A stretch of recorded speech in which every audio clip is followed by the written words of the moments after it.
Good morning to you on this Friday morning, the 11th day of July 2025. I hope the music has really kick-started your weekend officially in such high energy. And I think I should give a shout out to Opio Christopher, who sent in a text as early. I wonder what time you woke up, but you said, yo, that's the message you sent. And indeed, what's up? Thank you so much for being on the show this Friday morning, as well as someone who's called Mr. Money. You sent in a message equally as early and you said, hi, you busy. What a Friday and what a way to start the Friday. Good morning, Uganda, live from UBC TV studios here at Nile Avenue. My name is Julie Nantabamusisi, and some of the highlights that stood out for me, in fact, one of them being major, is from a politician who sometimes I find comic, but he is a serious politician, and that is former Kawempe South MP Mubarak Munyagwa, who is set to unveil his rebranded political party, the Common Man's Party, previously known as the Uganda Economic Party. And this development, of course, signals a potential shift in Uganda's opposition dynamics ahead of the 2026 general elections. But one of the things he stated and mentioned was the fact that he's giving it that name, Common Man's Party, and he's using a symbol of a platter, that is, in other words, Lusania, to symbolize the fact that Uganda has to equally share on the national cake. Very interesting politician, but very interesting story at that as well. But also looking into some of the developing stories that we have Kampala City Council Authority that has signed a 250 million euro commercial agreement with MS Colas Limited for the implementation of the Kampala City Roads and Bridges upgrading project that will upgrade 127 kilometers of the city's roads and 3 pedestrian bridges in all the 5 divisions of Kampala. And the Minister for Kampala, Hajat Minsa, noted that this is part of the NRM manifesto to enhance the welfare of the people in Kampala. But also the Parliamentary Public Accounts Committee Central has expressed mixed reactions on how Gulu Regional Referral Hospital operates. The committee, chaired by the Deputy Chairperson, Goreti Namuga, cited negligence where the hospital failed to alert national medical stores on a number of discrepancies. And the committee also observed close to 326 million stuck in domestic arrears. Now, looking at matters politics, the Uganda People's Congress, UPC Electoral Commission, has launched the nomination process for parliamentary and district chairperson seats, and notable candidates include Member of Parliament Maxwell Okora, Santa Sandra Ogwang from Oyam District, Joy Ruth Acheng, and others were nominated. And also looking still at matters health, the National Drug Authority has dismantled a major cartel behind the theft of government drugs in Luweero District, including life-saving ARVs and tuberculosis treatments. And this was during a joint operation by the NDA, Uganda Police Force, and local leaders. But to top all of these stories is something that we did talk about yesterday, but it's really trending like an inferno. And that is the reaction of Donald Trump, US President, to Liberia's President's English, where he praised Joseph Boakai's command of English and asked him where he was educated and where he learned English. Boakai, of course, responded that he learned English from his country, and Trump was quoted saying, "How good your English is, it's beautiful. Where did you learn to speak it so beautifully?" In fact, he told him, I've had people at this table who don't even speak nearly as well. Now, it's important to note that Liberia was founded in 1822 by the American Colonization Society, which aimed to settle freed slaves in Africa. The country declared independence from the society in 1847, and today several languages are spoken in Liberia, but English being the official language. Now, many Liberians have expressed such outrage on social media at Trump's comments to Boakai. I wonder how President Boakai feels himself. But as an African as well, you can share your opinion on 0709602592 and help us see what you think about President Trump and his comments. But I am not alone in studio. I cannot talk for long, obviously. I do have to pick Robert Chirabonyonyi-Ntono's mind on different issues. Good morning, Robert. A lovely morning to you, Julie. How are you and our viewer? Indeed, indeed, indeed. What stood out for you? Well, first, when you talked about Munyagwa, Honorable Mubarak, there are a number of politicians that really I enjoy in this country. One is Mubarak Munyagwa. Right. They have a lot of comedy in them. You remind me of his comment where he said that aringa katogo. Katokotabwe kasirira. Now, recently there is something he said how if a woman slaps you, you do nothing. What does a slap of a lady do? But also, Munyagwa reminds us of the likes of Honorable John Kenny Luchamuzi. Now we also have another on the other side who is called Samuel Rubega Walter Mukaku. We have there. The late Segrinya also was another politician who was full of comedy at some time. Now, going back to Donald Trump, I think I had to watch that clip over and over. You know, in law, there is something they call, they look at what was the motive. Right. That is why you may find one goes for murder and the other goes for manslaughter. Was it a defensive? But Trump, I noticed, it was just a compliment. You know, like many people visit you and you meet this person who speaks very good English. The punctuation, the articulation, the intonation. You're like, wow, what an African, you know, who speaks such and has good command of the language. And Trump being Trump. And Trump being, it was a compliment. I first thought it was his way of... Yeah, but when I noticed that, because it's trending, the international media has so much of it, because it has now raised concern. But you look at, you know, when you want to know the intention of someone, even the facial expression. Body language, yes. The body language shows that it was just a compliment. I've hosted so many people here. Just like even us, you meet someone who speaks very good English. I remember there's a lady I met and even just at the table, she had very good English. The command of the Queen's language was excellent. And indeed, I noticed that. I had to tell her, which school did you go to? You speak very good English. So it was just a compliment. I don't feel we should take it that no wonder also taking, we know our Trump, we know our Trump, we know our Trump. Now, a story that stood out for me, first yesterday I want to thank very much the UPDF soldier that gunned down a suspected robber. It had been they had been so blessed that they would come, attack people in business, those mobile money, then steal the money, fire a few shots and run off. Now yesterday, for these two in Chitintali, they went and robbed a mobile money shop.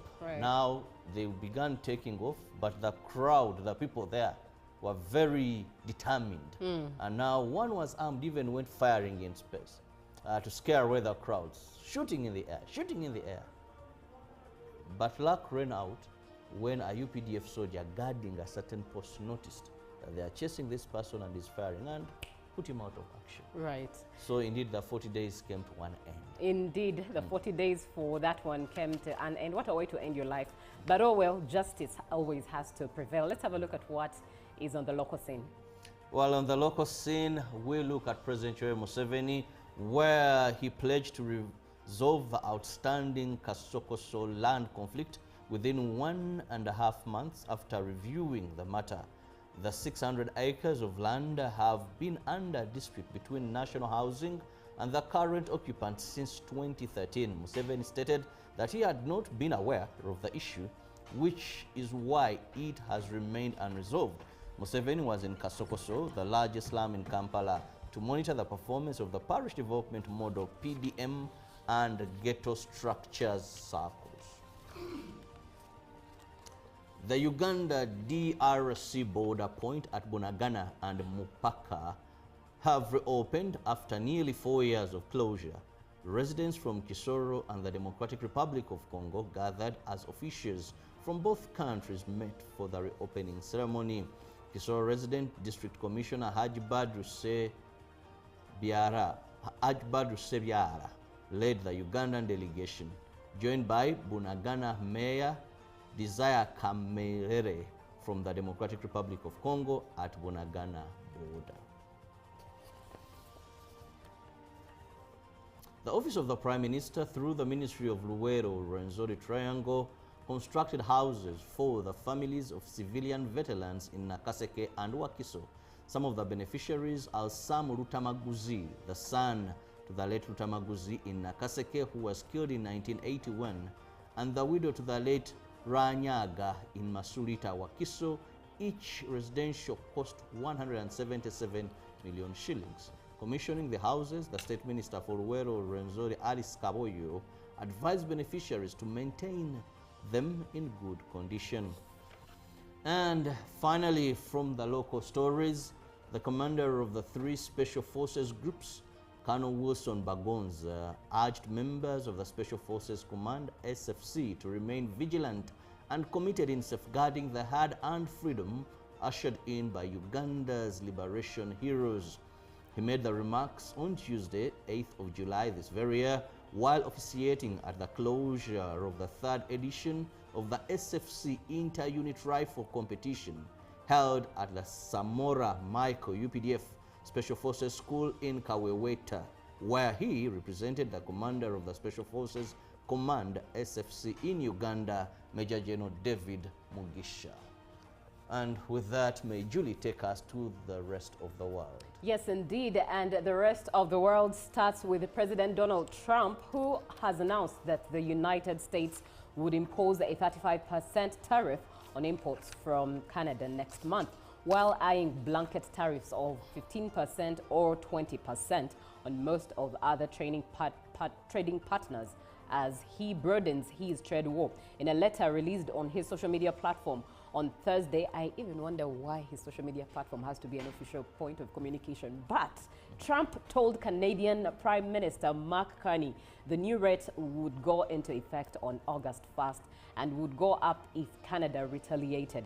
It was the latest of more than 20 such letters issued by Trump since Monday, and he continues to pursue his trade war threats against dozens of economies. The letter on Thursday came despite what had been warming relations between Trump and Carney. The Canadian leader visited the White House on May 6th and held a cordial meeting with Trump in the Oval Office. They met again at the G7 summit last month in Canada, where leaders pushed Trump to back away from his punishing trade war. In an interview with NBC News published on Thursday, Trump also said that other trading partners that had not yet received such letters would likely face blanket tariffs. Now, staying in the white man's land, France and Britain on Thursday agreed to reinforce cooperation over their respective nuclear arsenals as the 2 European powerhouses seek to respond to growing threats to the continent and uncertainty over their U.S. ally. Now, I must say such highlights that are going on at this visit are the banquet dinners and Princess of Wales Catherine's fashion statements. But the issue here is the announcement here that came after French President Emmanuel Macron concluded a 3-day state visit to Britain, where the 2 allies sought to turn the page of years of turbulence following Britain's decision to withdraw from the European Union. This morning, we signed the Northward Declaration confirming for the first time that we are coordinating our independent nuclear deterrence, British Prime Minister Keir Starmer told a news conference alongside Macron. From today, our adversaries will know that any extreme threat to this continent would prompt a response from our 2 nations. There is no greater demonstration of the importance of this relationship. Now, let's come to the continent. Gugu used to collect her antiretrovirals from a USAID-funded clinic in central Johannesburg. But when President Trump's cuts to aid funding were announced earlier this year, she and thousands of other HIV-positive patients across South Africa suddenly faced an uncertain future. Gugu was lucky. The clinic where she got the medication that helped suppress her symptoms contacted her before it closed down. I was one of the people who were able to get their medication in bulk.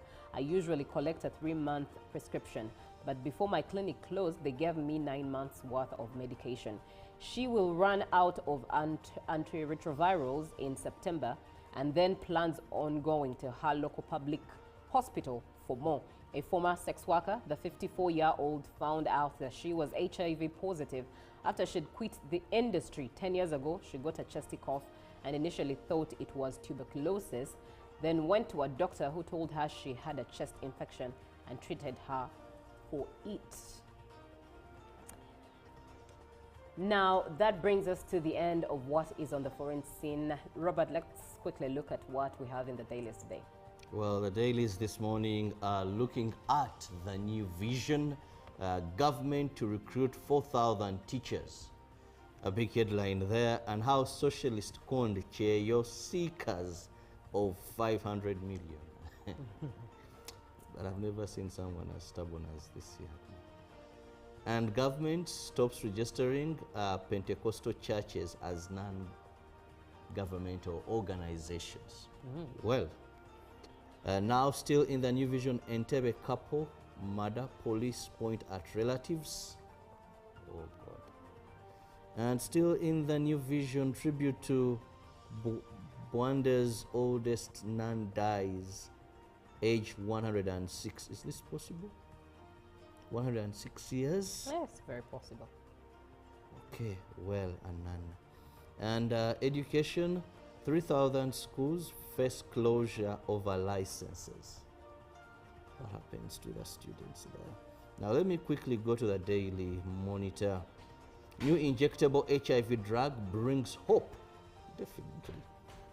And still in the Daily Monitor, city roads users, now these refurbished smooth rides, walk away, and jobs for you in the Daily Monitor this morning. But also, still in the Daily Monitor, I just want to see what the Lizard is talking about. Police should ready speed guns. Okay, what is it all about? You'll get to know more when you get yourself a copy. And more of the stories are there in the Daily Monitor this morning. But let's see what the rest Kenya and Tanzania have for us. Yes, indeed. And looking at the Citizen, tourism now top source of foreign exchange income in Tanzania, and that is in the Citizen. And Tanzania's tourism sector is experiencing a remarkable boom, with earnings soaring to $3.92 billion. For the year ending May 2025, this increase from $3.63 billion last year highlights the sector's rapid growth, surpassing gold as the country's top foreign exchange earner. Meanwhile, still in the Citizen, mining chemical imports rise as GCLA bolsters regional trade. And in matters national, safari trials, Tanzania women at the forefront of redefining adventure tourism. Also, government plans 1,000 megawatt plant amid increase in power demand, and population growth a golden economic opportunity, experts say. Now, looking at what is in the Daily Nation in Kenya, IEB says 2027 test starts. Elections, judges uphold head of state's nomination of 7 commissioners, ask him to regularize appointments. Also in there, silent wars rock the opposition over its flag bearer, and transition, Chief Kadi leaves behind a rich legacy of humility, selflessness. And in matters athletics, Wanyonyi eyeing something special in star-studded race. Now, quickly looking at what we have in the Gazette today. In the Gazette, it's the table of contents there. But quickly flying to the general notice number 1924 of 2025, we do have the Commissioners for Oaths Advocates Act Commission notice to all to whom these may present. Greetings, be it known that on the 29th day of October 2024, Kisa Francis Mabeli, an advocate of the High Court, has been appointed to be a commissioner for oaths under the above-mentioned act for so long as he continues to practice as such advocate, and the commission is not revoked, given under the hand of Alphonse Chigamoy Owinyeduro, the Chief Justice, as of the 29th day of October 2024.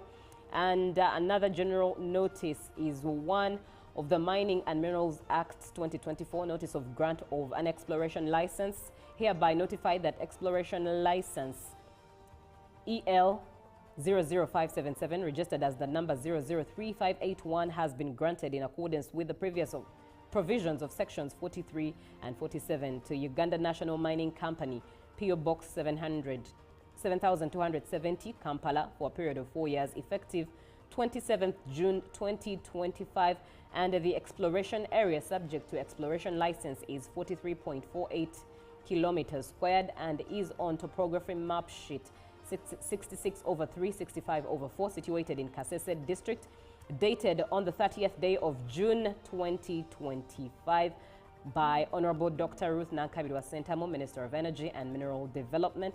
And finally, another Mining and Minerals Act notice grant of exploration license to EL 00471, registered as 003551, has been granted in accordance with the provisions of sections 43 and 47 to Greenstone Resources Limited, PO Box 300, Busia, for a period of 4 years, effective 24th March 2025, with the exploration license on over 2.13 kilometers squared and is on a topography map sheet of 74/1, 64/3 as well, situated in Busia and dated on the 12th day of May 2025 by Honorable Dr. Ruth Nankabirwa Sentamu. And that is what we have in the Gazette for now. Good Morning Uganda obviously does continue on this Friday edition. We actually have some choreography coming up a little later in the show, but let's enjoy some music.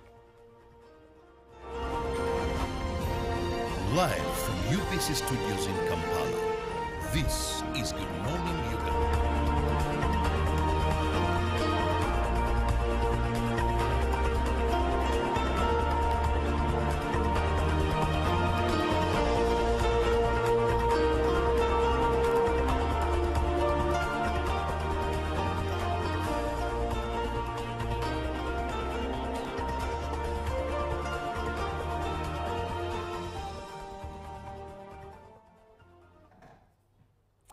Good morning to you on this Friday morning, the 11th day of July 2025. I hope the music has really kick-started your weekend officially in such high energy. And I think I should give a shout out to Opio Christopher, who sent in a text as early. I wonder what time you woke up, but you said, yo, that's the message you sent. And indeed, what's up? Thank you so much for being on the show this Friday morning, as well as someone who's called Mr. Money. You sent in a message equally as early and you said, hi, you busy. What a Friday and what a way to start the Friday. Good morning, Uganda, live from UBC TV studios here at Nile Avenue. My name is Julie Nantabamusisi, and some of the highlights that stood out for me, in fact, one of them being major, is from a politician who sometimes I find comic, but he is a serious politician, and that is former Kawempe South MP Mubarak Munyagwa, who is set to unveil his rebranded political party, the Common Man's Party, previously known as the Uganda Economic Party. And this development, of course, signals a potential shift in Uganda's opposition dynamics ahead of the 2026 general elections. But one of the things he stated and mentioned was the fact that he's giving it that name, Common Man's Party, and he's using a symbol of a platter, that is, in other words, Lusania, to symbolize the fact that Uganda has to equally share on the national cake. Very interesting politician, but very interesting story at that as well. But also looking into some of the developing stories that we have Kampala City Council Authority that has signed a 250 million euro commercial agreement with MS Colas Limited for the implementation of the Kampala City Roads and Bridges upgrading project that will upgrade 127 kilometers of the city's roads and 3 pedestrian bridges in all the 5 divisions of Kampala. And the Minister for Kampala, Hajat Minsa, noted that this is part of the NRM manifesto to enhance the welfare of the people in Kampala. But also the Parliamentary Public Accounts Committee Central has expressed mixed reactions on how Gulu Regional Referral Hospital operates. The committee, chaired by the Deputy Chairperson Goreti Namuga, cited negligence where the hospital failed to alert national medical stores on a number of discrepancies. And the committee also observed close to 326 million stuck in domestic arrears. Now, looking at matters politics, the Uganda People's Congress, UPC Electoral Commission has launched the nomination process for parliamentary and district chairperson seats, and notable candidates include Member of Parliament Maxwell Okora, Santa Sandra Ogwang from Oyam District, Joy Ruth Acheng, and others were nominated. And also looking still at matters health, the National Drug Authority has dismantled a major cartel behind the theft of government drugs in Luwero District, including life-saving ARVs and tuberculosis treatments. And this was during a joint operation by the NDA, Uganda Police Force, and local leaders. But to top all of these stories is something that we did talk about yesterday, but it's really, really trending like an inferno. And that is the reaction of Donald Trump, US President, to Liberia's President's English, where he praised Joseph Boakai's command of English and asked him where he was educated and where he learned English. Boakai, of course,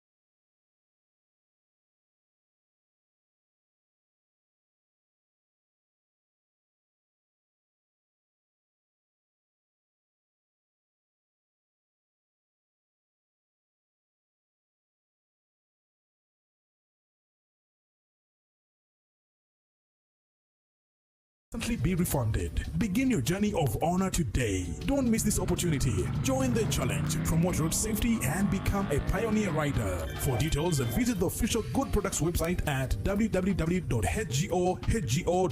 or call toll free 0800-335-555 or visit our offices at Kingdom Kampala 3rd floor to register now and win prizes worth millions. Pick of the day on UBC. One-on-one with Michael Jordan Lukomwa. A weekly face-to-face conversation focusing on accountability, inspiration, information, and sensitization of the public from the various sources, such as inspirational profiles. Having a disability is not inability. Every Friday, 9 p.m., it's one-on-one with Michael Jordan Lukomwa. Don't you see anywhere that you would give a credit in the fight against COVID? My role as the owner of the country is not to, be preoccupied by giving credit to my servant. We have said that if we are to talk to General Museveni, there must be certain conditions in place. Is it true that you paid 5 million shillings to MPs that voted for? Was brought to you by. I'll call you every day, yeah, yo, You can now get all the Chibuzi out with MTN voice bundles. Call all networks Kubei Dondoro. Buy a 25-minute voice bundle for only 1,000 or buy any daily voice bundle of your choice. Dial *100 *21 hash and select daily or use the My MTN app. When we talk together, we are unstoppable.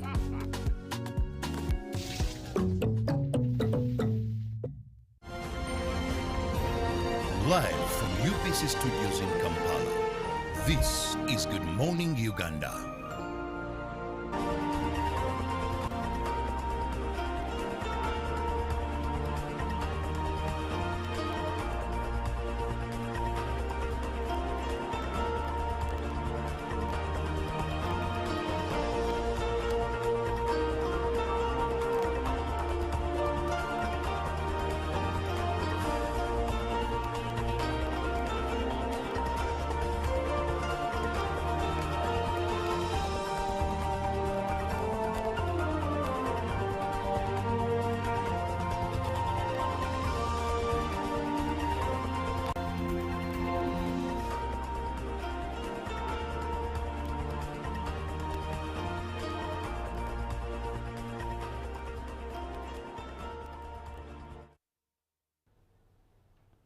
Good morning, Uganda. This is UBC TV that you are watching, and the show is Good Morning Uganda. Time for The Real, where we do share our 2 cents on different topics, sometimes with an expert, and sometimes it's just you and us here sharing what we think about a particular topic. Not that we're experts, just like you, we are sharing our 2 cents on it and our humanly possible opinions. Now, yesterday we did share a story on how civil societies in Uganda are calling for amendments to the country's abortion laws, citing the need to address unsafe abortions and maternal mortality rates. And they advocate for a more liberalized legal framework that would allow for safe and legal abortion services, particularly for women facing unwanted pregnancies or facing health risks. And that is what we are throwing a light on. Now, Robert expressly said that he is pro-abortion, and he expressed the fact that for him it only makes practical sense.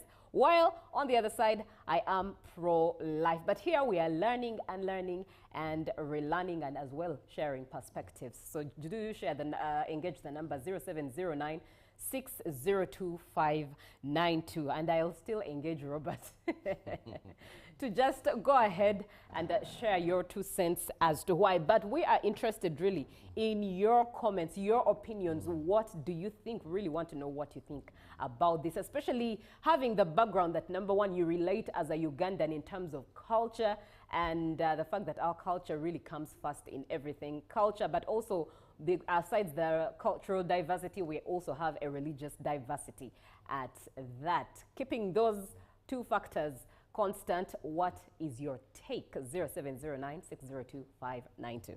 Yes, Robert. Now we're in a time soon we are going in elections. Right. In our laws, bribery can disqualify a candidate. Now when Julie begins with culture, then talks on brings in religion. Now, for me, my points will start on the fact of being realistic and real and practical. Right. Now, first, abortion is not illegal in our country because under the law, there is where it is facilitated for, where you can carry out abortion. But it's very, very limited. That one can only carry out abortion basing on health grounds.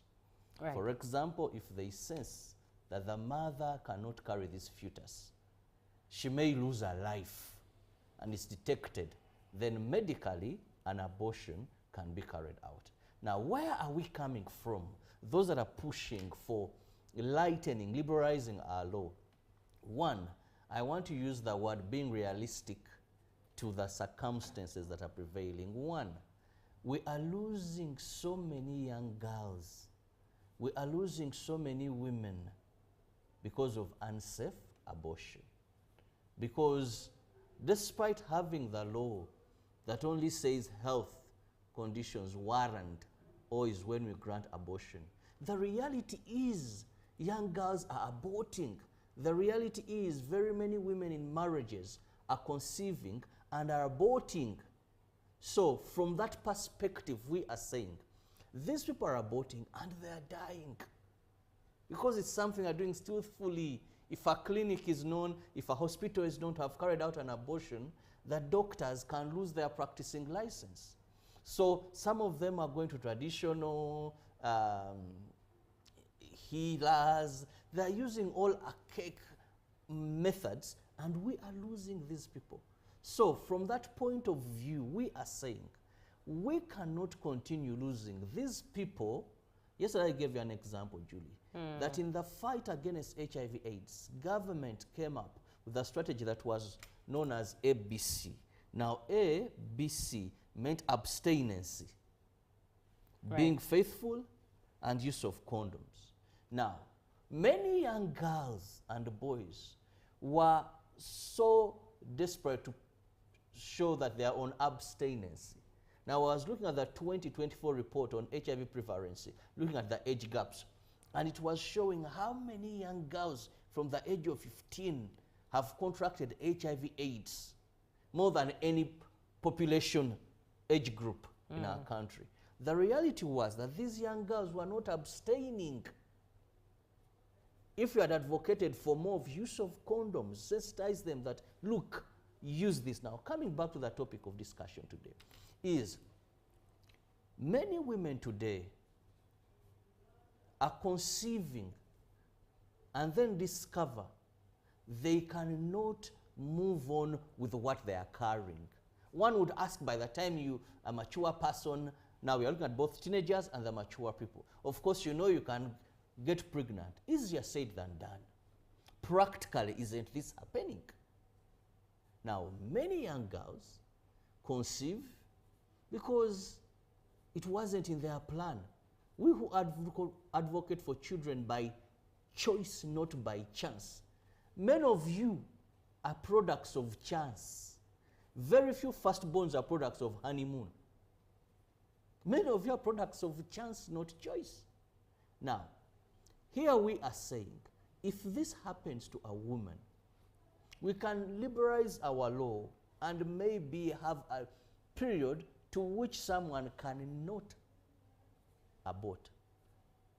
This is what these ladies and these advocates of this were saying, that we can have, we are not saying allow that anything, you just go and abort. No, we can have, as we say already, that for health purposes, maybe we can lighten the law that for such and such circumstances, then someone can.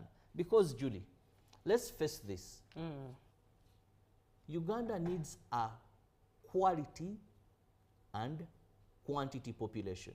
You need a big population, but quality population. When we talk about 78% of our population being young people, you're going to find out that the 75%, the 78 or 70 something of this population is the less productive, the less in paying taxes, the less in the country's affairs. How many of this huge population we are boasting about are contributing to the country's GDP? Many are still dependent on the old people. Now, look at the time bomb we are sitting on. When you go to these ghettos, I was seeing the president in his tour of Wachiso Wealth Creation and PDM. When you go to these ghettos, some of us who go there for journalistic purposes, you look at young people who are children by chance, and these young people are simply a time bomb.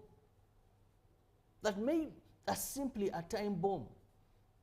I believe God gives life. No doubt about that. He's the creator of heaven and earth. And I believe God provides and has a plan. But then the challenge is, if people can't use contraceptives, and then they end up in this situation, and they see practically they cannot manage what is going to before them, should we see them still fully go into these clinics? You're losing a mother of 3 because she has gotten pregnant, and maybe she looks at the 4th child being impossible. Truthfully, she goes to abort. Now there is a man who has lost a wife. There are children who have lost a mother. Yet this lady would simply have marched to any clinic and say, I'm here to abort. Right. Now you're losing a wife, you're losing a mother. We're talking of a girl at campus. The parents have educated this girl. Now, she finds out that she's pregnant. The father says, for me, I'm a married man, I don't want to know, I'm not concerned. Now, this young girl would have walked into an hospital, given circumstances that are catered for under the law. Right. Aborted, goes back to campus, studies, looks after her parents. But now here a family loses a young girl in her prime stage. The future is very brilliant, and we mourn yafuda jamurubuto. Let me actually pose a question there with the examples you've expressly shared. And for example, a girl at campus who gets pregnant and, you know, she would have walked into a hospital, done, aborted, and then gone back to school, completed her studies, and, you know, looks after her parents and all of that. And of course, this is done in secret, right? She, even if it were legal, I don't think she would outrightly tell her parents. Yeah, but she would have the best facilities. That's true. And avoid even the complications that come after. Are you thinking about what happens in her life thereafter? Because whether safe or not, abortions affect the human body. And that's why you find many women currently married cannot get pregnant. And it continuously haunts them, reminding them of a life that they took out of a careless living. Careless, it would be careless really ultimately, but of course there are underlying conditions, the pressures of society, the pressures of life, yet still there is hope. Hope cannot be taken away from the story. But whilst you encourage this, and I know for a viewer, there is someone who has done it probably safely and has never shared it with anyone, it's their secret, but in the aftermath of life and maturity, where you've done school, you've graduated, you're a successful career woman, you've married, but there are no kids, and that haunting thought, that constantly daunting thought of, perhaps it's a punishment for what I did, perhaps you can't even really tell if it's the reason. You want to assure me that all married people who have failed to have children is because they are aborted? No, not because they are aborted, but for almost every abortion that has taken place because of that carelessness at university. The unsafe abortion. Even the safe ones. The safe abortion, if even done the properly, safe ones, managed properly, whether does not managed, have those side effects. The fact is, it affects your body. That's something you can't do away with. Just like any surgery, like any health, there are so many things that happen in our bodies and they will affect your body. Yes, indeed. And the fact that it's an abortion, when you get married I would eventually, believe in the impact of it haunts you. Yeah, and it psychologically, does. And it may haunt some people. I know it haunts. It does not may. It's a fact. Well, for that it era, haunts. it's so maybe, but being I've human, seen many people who confess in church. There are those who never confess. Yeah, there are those who die with it to the grave. One comes and says, well, but people go slow. What happened? Well, but this and this. You shared the medical side of things, and I do agree with that. When you've been told that medically you cannot carry a fetus or you cannot carry a pregnancy, in fact, you're left to make the decision. You're told the fact that, well, your health cannot allow you to, but still you're given the choice of either keep it or let's take it away for purposes of your health, medical health. And that is considered for under the law. Yes, and it's still within the jurisdiction of your choice. I've met many women who have kept their pregnancies even in the midst of medical reports. And yes, they've carried their pregnancies, to full term and given birth. But let us look at away from what the worldview has, away from what the reports, the news says, and now sit down and have a reflective conversation with yourself as a human being. If you, I always ask you here that, did you give that life to yourself? Did you just happen? If at all it started with you, then you have all the rights to actually do whatever you will with. And I thank the Lord who created us, the God that we subscribe to as Ugandans, whatever religion, but there's a God that we believe created us. He has given us free will. He has given us choice. However, that choice still comes with repercussions. Now, you're just going to take me back when we were pushing for family planning. That choice still comes with repercussions. Julie is taking us to... Let me first drive my point home. That choice, whatever choices we pick, life is all about choices, and every day we are making choices. Whatever choice we pick, it's either a life or death, a life sentence or death sentence, whatever choice we pick. And yet he provides the wisdom for you to choose life. But looking at, coming back into that retrospective space, do you believe that human life is sacred? Like, it's not just life existing. No one is existing. Push something to you, Judy. Because I'm looking at all what the worldview has, but I'm also looking at what your thoughts go through when you're seated in your room alone. You might be in front of the cameras, you might be in the midst of groups of people and have all these opinions, which is very okay. But there's always those daunting thoughts that cascade down your brain. Now, every time you sit down in your room. Let me just chip in here. Let me tell you, when family planning was coming in, we had some religions that were anti-family planning. Yes. Because they believed God is the giver of life. If God has created this fetus, or they would believe, why are you hindering God's process by taking family planning pills? Right. Yet God gives us sense of judgment, knowledge, and wisdom. Now, later on, they came to realize that a woman, an African woman, Uganda's fertility rate, they were bearing children they couldn't handle or afford. Now, they welcomed family planning. We're about to end this topic, but use of contraceptives. I'd like for you to allow me to just share my really the light I'm coming from. That would you agree? Medically, yes, that's very understandable. Logically makes sense. But would you agree human life is sacred? So this, for me, these are just food for thoughts. You'll sit down in your room alone, lay your head on the pillow, and think through them. Do you believe in science and statistics? And by the way, reality? There is an author, he's called John Lennox. He's a mathematician who proves the existence of God in science and mathematics.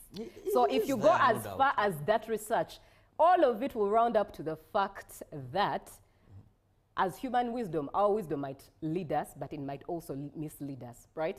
Anyway, human life is sacred, but also, do you believe the fact that God created mankind in his image?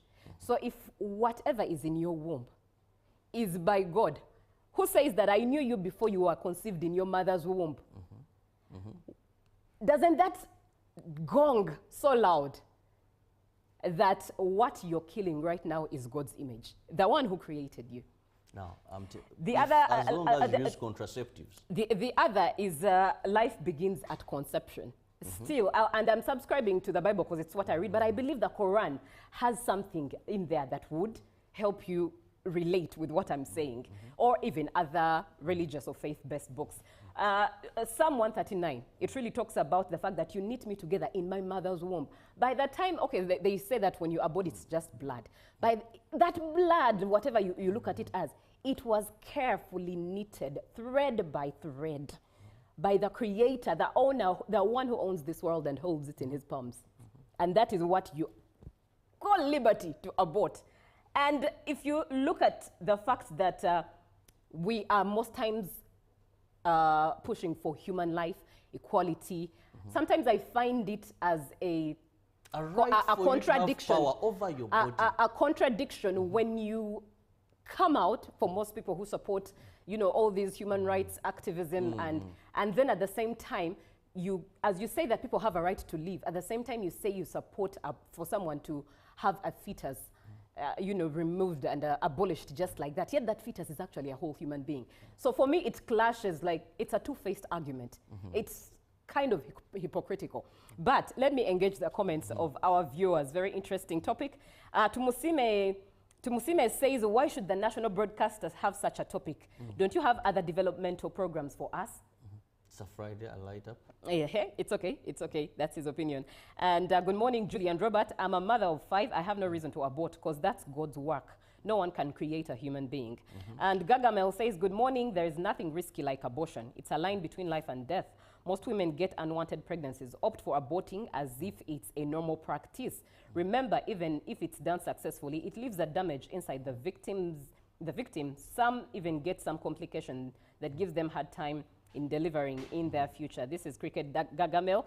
And Mr. Chirabo, compare these two things you have said. Now, this is someone else.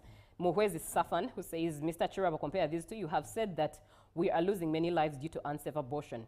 That is done. And you are saying that let it be legalized. And look at the other side of it, legalized. How many lives will be terminated too?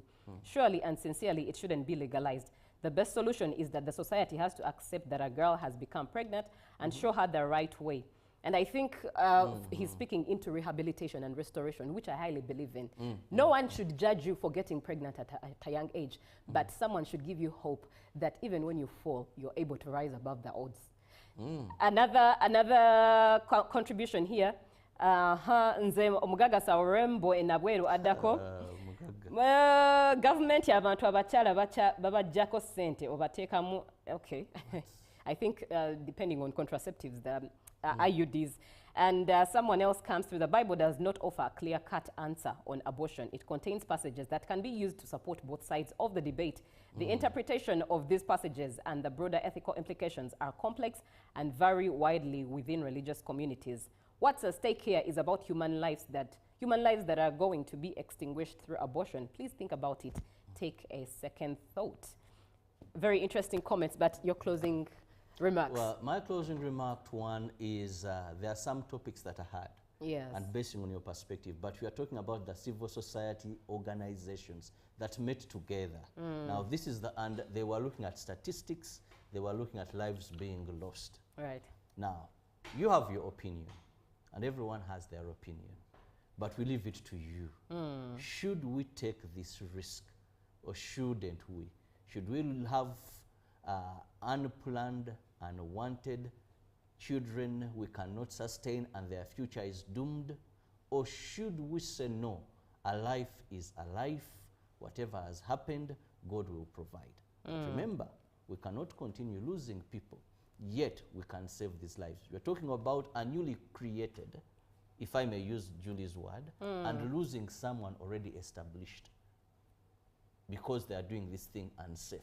Who would you save?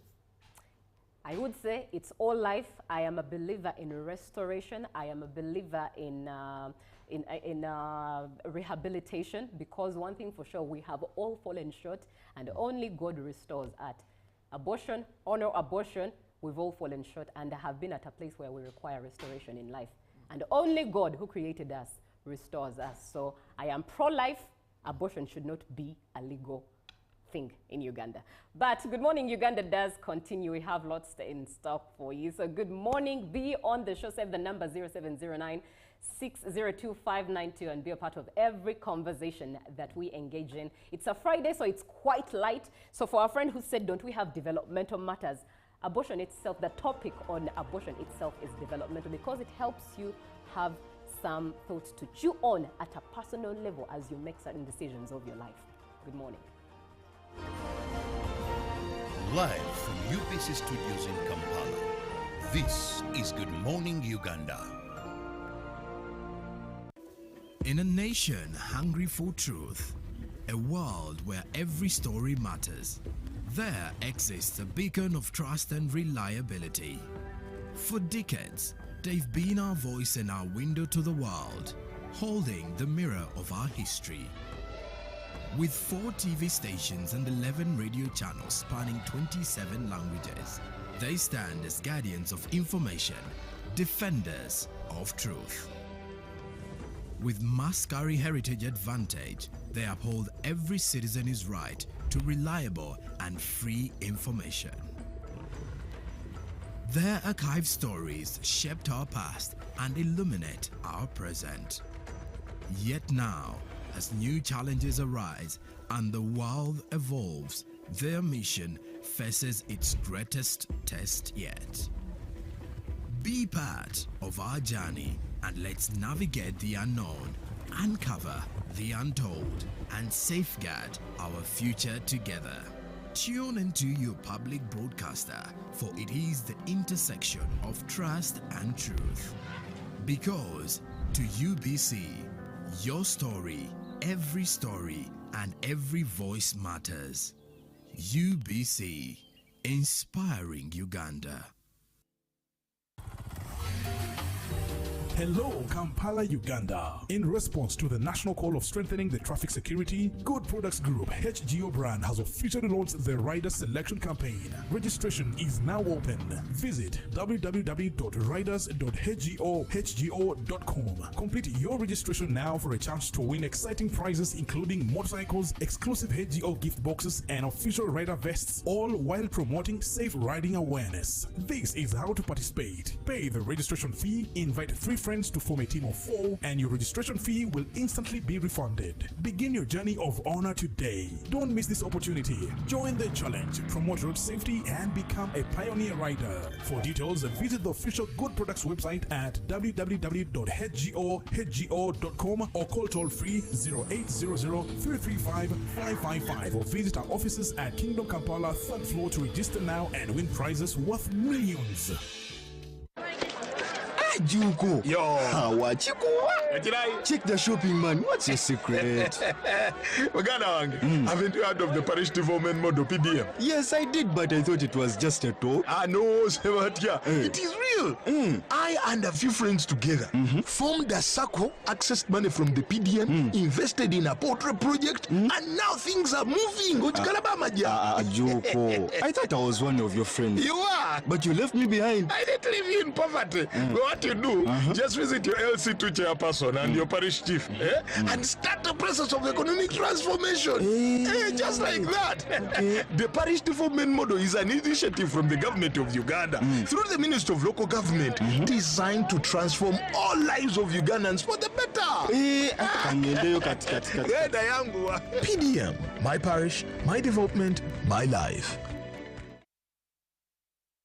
Pick of the day on UBC. One-on-one with Michael Jordan Lukomwa. A weekly face-to-face conversation focusing on accountability, inspiration, information, and sensitization of the public from the various sources such as inspirational profiles. Having a disability is not inability. Every Friday 9 p.m. it's one-on-one with Michael Jordan Lukomwa. Don't you see anywhere that you would give a credit in the fight against COVID?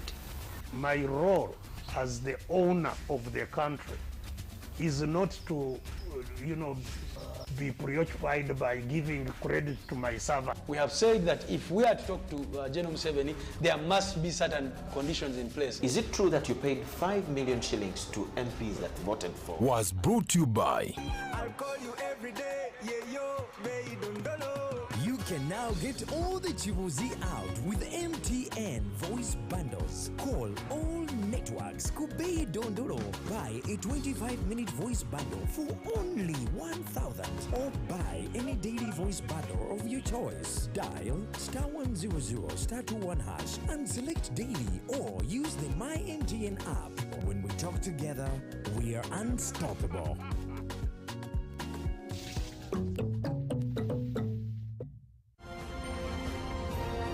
Live from UBC Studios in Kampala, this is Good Morning Uganda.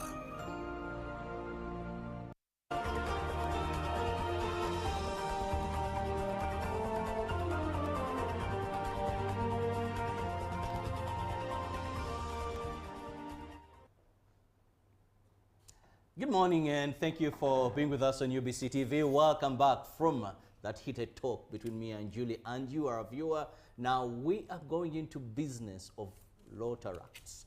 Now who are these people? What do they do? And with me I have the president-elect, that is the Lotaract Club of Gayaza, Nanziri Fatuma. You're most welcome. Thank you. Good morning. Good morning. Now to begin with, Nanziri, for a person who have just heard or has just heard of the word Lotaract. When I was in school, I belonged to the Interact Club. Now, one of my late uncles was a Lotarian. Now at campus, Lotaract. What is this whole thing about being a Lotaractor or something like that? Lotaract is mostly about young people in service, young professionals mostly, who are looking at doing good in this country, doing good in society, offering services above, beyond, and self. So when we think about Lotaract, we are looking at these young people who are looking at creating impact far beyond themselves with the resources they might have, or even through just mobilization of resources that they may not have, so as to create impact in communities that they live in or that they serve in. Yes. Now, for one to be a Lotaract, what does it take or require? The will to do something that is someone else is going to benefit from, and you don't even expect payment for it. That is all it takes. It's not about who you know, who you are, but just the willingness, the desire to do something that is that's to benefit someone else out there. That's all it takes. If you're willing to, think about someone out there who could benefit from something or a service that you could do, and there is no payment for it. That is all it takes to join Lotaract. Let's look at the process. Most of the times when we talk about, for example, the Rotarians, I grew up knowing, I think, from the Lotaracts, then you join the Rotarians. True. Now, these are people who have, I must say, when I growing up, while in school, the few have come across, if one says I'm a Rotarian, please understand their wallet is happy. They have now, these are young men and women in service. True. Who are Lotaractors. True. So, is it about money? Is it one of the requirements? How do I join? How you join Rotary or Rotaract, it's not about how much money you have. Much as it's all well known that in Rotary or Rotaract, we are volunteers, that's for starters. But you pay, it's the only organization where you find that it's the volunteer that is paying to actually serve. That is one. However, for you to join, like I said earlier, it's about your willingness to serve, to be part of something bigger than yourself. It's not about the money. It's because when you look at some of the things that require money, it's a tiny figure. You'd be shocked. And yet the work that Rotary does, it's beyond just one person's pocket. So it's about you joining, as long as you identify it within you that you want to be part of something bigger than yourself, because we offer different services. It's not just about money. You'll find that there are people who actually have the financial resources, and then you find there are people who have the knowledge resources. It's just bringing together these different resources, and we see how best we can impact a community. I could be a teacher, I could be maybe a nurse practitioner, I could be maybe, so it's about bringing what you have on board, and we see how we can channel that into creating impact or serving a community out there. So how you join is primarily we identify, one, why do you want to join? If it's about service, then we can identify a Rotary or Rotaract club within your locality or within your area of reach. You can just start by visiting, and you actually get to know what we do in Rotary. You know, there are several clubs that meet in different places. You visit and you get to know what these people do, what is Rotary all about. They talk about fellowships. What are they discussing in those fellowships? Is it just about people? You'll find that there are people there who have, when you even have more money than them, you'd be shocked, and you're like, oh, but I have more money. How is this one in Rotary? But they have a service that they actually do give out to a community out there. So it's not entirely about money. Now let's go to the Gayaza club. Tell us more about this, where you're the president-elect. Wow, Rotaract Gayaza is, we were chartered on the 24th of February last year, 2024. It's a baby, a new, relatively new club into the Rotary family. And why primary actually here is to talk about our installation, being the first presidential installation. So we've done several projects. We've done, like I told you, it's primarily about service about self. So when we talk about Rotaract Gayaza, we are talking about a community of young people in Gayaza who meet at People's Medical Hospital in Gayaza every Sunday at 4 p.m. that do service beyond self. These are a group of young professionals who have done several impactful projects. For instance, we have our HAPAD project, famously known, we term it as the HAPAD project. And here we primarily look at donating reusable or disposable sanitary pads to young individuals out there. You'd be shocked how many people out there and they do not even know that there is a term sanitary pad. You'd be, so that's one of our projects we've done, and we've also done, we have the Ebenezer project, where we visit an orphanage called Ebenezer. It's also in Gayaza. And here we get to interact and spend a day, at times even more than a day, with these young orphans. Some are children with disabilities. And you know, it's an issue of spreading love. You get to do something for someone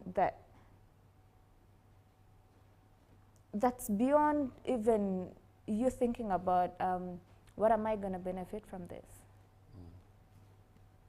You get to do, in our little ways, we get to do, to be with these people, and then you see that there is more that you can do as a youth than just, you know, thinking about yourself. So Rotaract Gayaza is primarily about that. Yes. Now, as the new president, what are your plans? Well, as a club, we have a 5-year plan. It's not just about which president is sitting at the time, but we are looking at the club in totality, what we intend to achieve as a club in the, not just this year, the Unite for Good year, but even in the coming years. Aside from growing our membership, we're also looking at how to create more impact, how to spread, how to create more impact within our communities, how to touch as many lives as we can, as well as touching our lives in the process. You know, as you serve someone else somewhere, like, because with satisfaction is derived from that. You being, looking at someone smiling and you know you had a hand in that. Looking at someone furthering their life, or a slight burden is lifted off their life, and you know you had, however little impact you had on that. That is the prime satisfaction that we are looking at. So we are looking at furthering our projects. Aside from the Harpad project, Ebenezer project, we have also other projects that we do actually out of the, within Gayaza itself, like the Jinjampia project. Jinjampia is a community in Jinja, right in UEB village. It's almost near the municipality, where you find that this is a group of, a community of people that, for lack of a better word, slightly impoverished. So, and yet it's a very promising community. There are very youngsters in here that you look at, and indeed the sky is the limit. So you need to restore that faith in them, that hope in them, that indeed, regardless of where you're from, you can still get a basic service, you can still have access to water, you can still have access to education. And indeed, the sky is just the limit. It's not about where you come from, but how much further you can go. And these are hopes that Rotaract, Gayaza, together with other Rotaract and Rotary clubs, do foster in these communities. Yes, please. Now, let's look at how Ugandans are responding. Rotaract's young professionals. Now, there's so much service needed out there. You can mention many examples, but we need more to come on board. How are Ugandans responding, this generation, the professionals, the president? You talked of ensuring that you grow the club, growing it in terms of population, more membership. But how is the public responding? Well, I should say the public is actually responding quite well, because you see, it's not just about Rotaract Gayaza that's looking at growing membership. That is, we want to wake up to a Uganda or a world where everyone has that humanitarian aspect in them. So we get to serve in Rotary in different capacities. So how the people are responding, every now and then we are still onboarding people to join Rotaract, to join Rotary, to join service. Primarily it's about service. So we are looking at onboarding, and we are onboarding many. However, I urge everyone who is watching right now, visit, like you can just get onto your phone wherever you are and Google it up. What Rotary Club is in my community or in my vicinity? What Rotary or Rotaract Club is within? First visit and get to see exactly what we do, and trust me, you will leave that fellowship a converted person. I urge people to actually do intentionally visit and see what is done. You can even just Google it. I mean, look at the projects that we've done. The Cancer Run projects. We've done so many projects that it's not just about, that would ideally make, that would ignite a humanitarian aspect within any Ugandan, any human. Because when we all bring our hands on deck and offer the different services that we can give, because it's not entirely about the money. We all, a teacher can say, okay, I will do skilling in this. A nurse will say, okay, we can do a medical camp and I will offer my service. A dentist will say, no, when this and this happens, I'll be able to do this. So it's about, it's all hands on deck. Like we all come together as a community, as a nation, as a race, and we see how best we can create a community or a world where everyone is actually at peace, living a decent living, accessing basic human needs, you know. It's about everyone out there. Trust me, regardless of what you think, you have something to contribute. It may not be money at this particular time, but it could be a service. It could be the knowledge you have.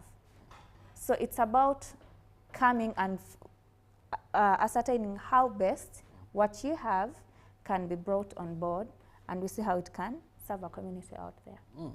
Now, many people want to be part of such gatherings or social groupings that have purpose, like you, the Rotaracts, but issues of accountability. I've seen Rotaracts do a lot of work, boreholes, I've seen them spring wells, medical camps. These all involve money. What has been your strength? Yes, Gayaza Rotaract Club is relatively new, but what has been your strength? What has enabled you kept together, not disgruntled because of finances, and how has enabled you to be transparent? The beauty with Rotary is that it has systems in place. Systems that are not entirely, say, written in stone, but it's like a constitution. I mean, look at some of the sayings we go for, like we go by. Look at our 4A test. Is it the truth? It's just something that you can think about, and you're like, before I do this, is it before I say this, is it the truth? Is it fair to all concerned? You know, there are some values instilled in you as a Rotarian or as a Rotaractor that make you reflect on something even before you utter it out. So before I bring out accountability on a club level, it starts from an individual level. Like, say I've been assigned to handle this. Am I true to this? Am I true to myself? Am I fair? Is it beneficial? You know, that's where it stems from primarily, but still on club levels or on a broader perspective. When it comes to accountability, the mere fact that we have boards that we serve with, we have a succession line in check. So you have people who are going to check, like I'm the Unite for Good president for Rotaract Gayaza, but the next president is already there. So that person also checks the system to be sure that everything is running smoothly. The previous boards also are looking into this to make sure things run smoothly. So accountability as an issue, and you will generate reports. You have to account for every penny that comes into your hand. So reports have to be generated and, you know, queried if need to be queried. It's a very transparent system that followed through. We don't have such issues of accountability. Like, it's a system that more or less self-regulates because every pointer is there. Well, time seems to be running out for us to be here. But let me just have your that is closing remarks. My closing remarks would primarily be, one, urge most of you who can make it to our installation. Tomorrow, that's the 12th of July at Chagos Country Resort, Kasanga Tichira Road. The other thing is, everyone out there, regardless of what you do, try to think of how you can impact a community within your area or even beyond. It's not entirely just think about what you have that you can offer to a community. Visit a Rotary or Rotaract club within your vicinity and get to know what we do. And trust me, you will want to be on board, because everyone, I want to think everyone out there wants to be part of a community or wants to serve beyond just who they are or something that they will primarily benefit from. Well, someone says, good morning, UBC, I want to join her, but I'm in Kitgum. What can I do? Well, interesting. Kitgum, that is very easy. We can, there's a Rotary Club of Kitgum. You can first visit them. I'm not sure exactly where they meet, but we can, even Google can alert us on where they meet exactly. First visit them, or share actually your details. Share your details right there on the page, and then we'll pick it up to make sure that we hook you with one. PE, that is I think President-elect. Yes. Ernest from Motract Gayaza Football. How could that lady handle conflicts from within Lottery family? The issue of conflicts from Rotary family, like I said, we have systems that are transparent, but also with any conflicts, an issue of diffusion. We do not want to escalate it, but we want to continuously live in harmony. So it's an issue of what is bringing the conflict in the first place. Is it something that we can actually work around, or is it an issue of egos? What is bringing the conflict? But primarily, with every conflict, diffusion or is the primary go-to option to make sure that at the end of the day we all live in harmony. Well, thank you so much, Nanziri Fatuma, that is President-elect Rotaract Club of Gayaza. Please take interest, know which Rotary Club you can be part of. If you're in the age of Rotaracts, young professionals, also where you belong to serve this nation. It is all about serving without expectations. You are volunteer, but you're paying to volunteer. Have the best of your day. God bless you.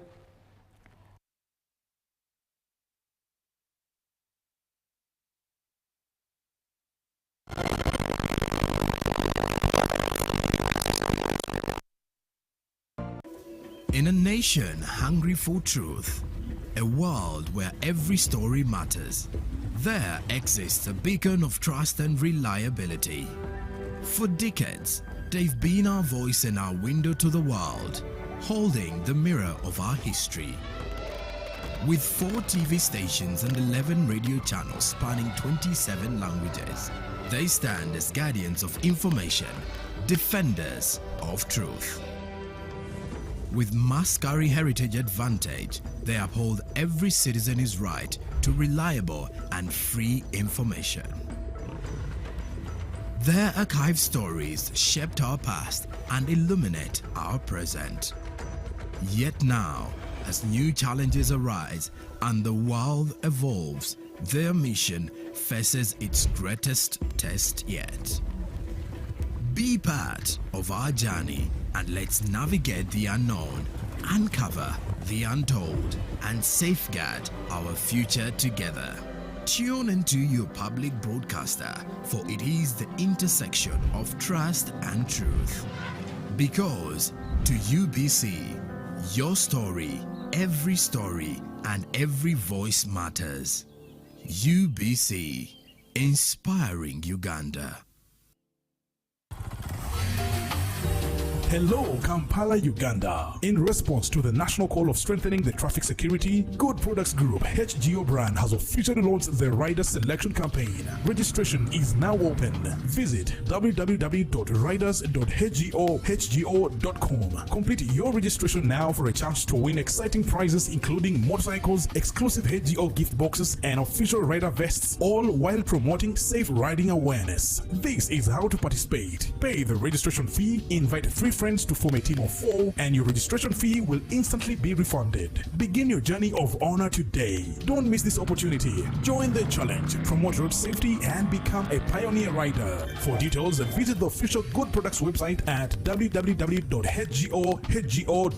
or call toll free 0800-335-555 or visit our offices at Kingdom Kampala 3rd floor to register now and win prizes worth millions. Live from UBC Studios in Kampala, this is Good Morning Uganda.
My God is bigger, bigger than any of my troubles.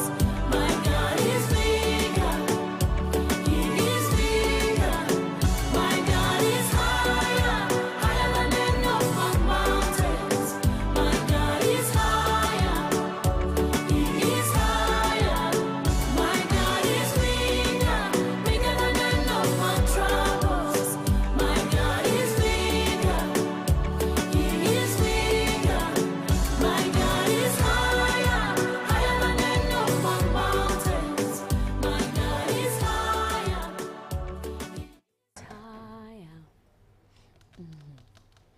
A very good morning to you. Been enjoying great music from Best Emily, and that particular one, trust me, is my best song from most of her creations, but she has such a plethora of good music, and I'm not here to just talk about it. She is in studio with me. Best Emily is one of Western Uganda's biggest exports when it comes to Christian music, and she is a worshiper as well as an inspirational musician. Now, if you are from Western Uganda, if you're a lover of gospel music, if you love creative, authentic music and art, this is your time to be on the show. 0709 602592 is the WhatsApp number that you can engage and share your opinion or ask her questions. I'm excited for what her story looks like, and tag along with me as we welcome her. Good morning, Best Emily. Good morning. I love your name for starters, and I don't know if at birth you were called the Best Emily of all Emilys, like the best creature of all creatures.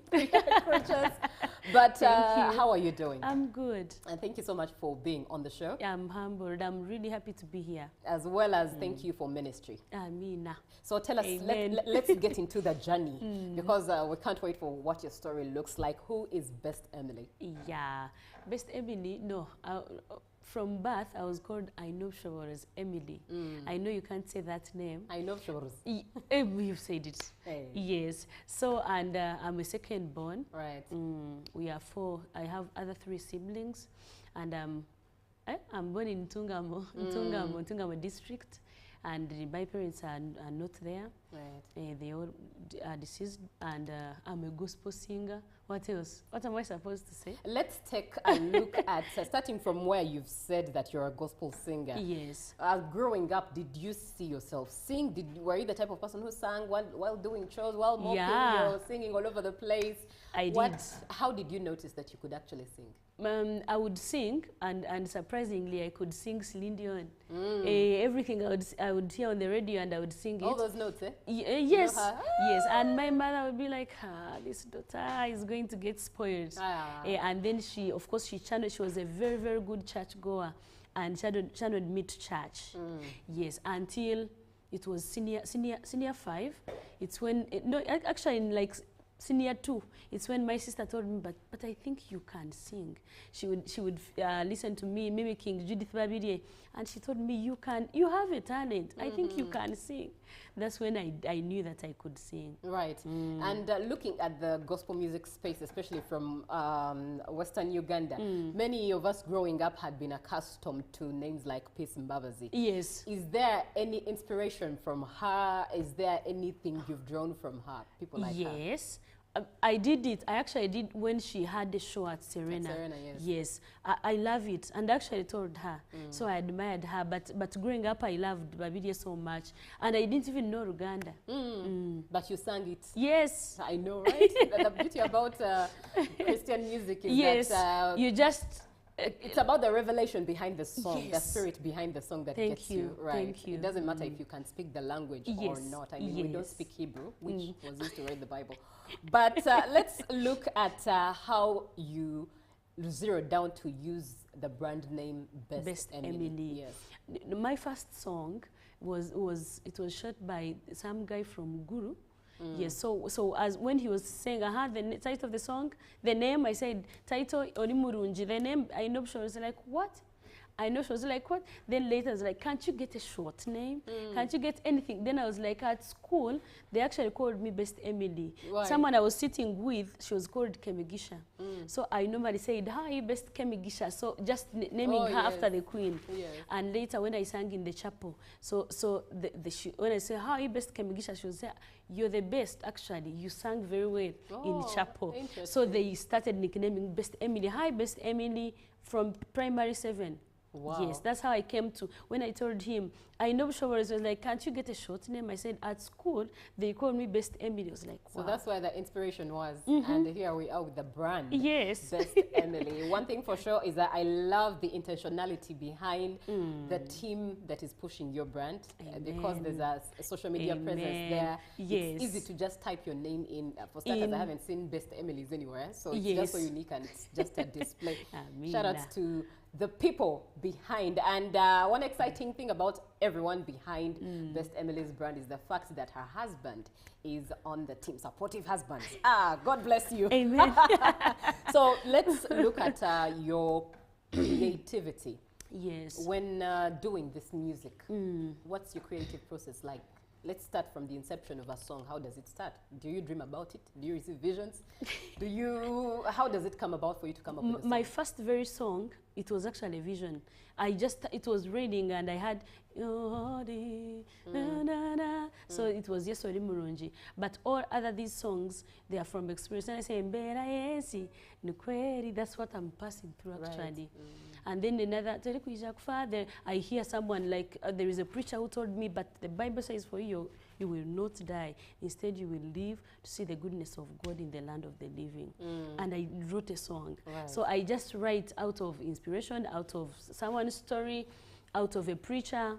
Yes. And you talked about a preacher telling you that for you, you will not die. Is there a story behind that? Yeah, there is. Yes. Growing up, it was funny that our family, like, it was that thing they call violence, violence in homes. Yes. That was the typical thing that was at our home. So we didn't have our background was we passed through hell. And one of the instances, our own, they are the ones who told us, you're cursed after the death of my mom.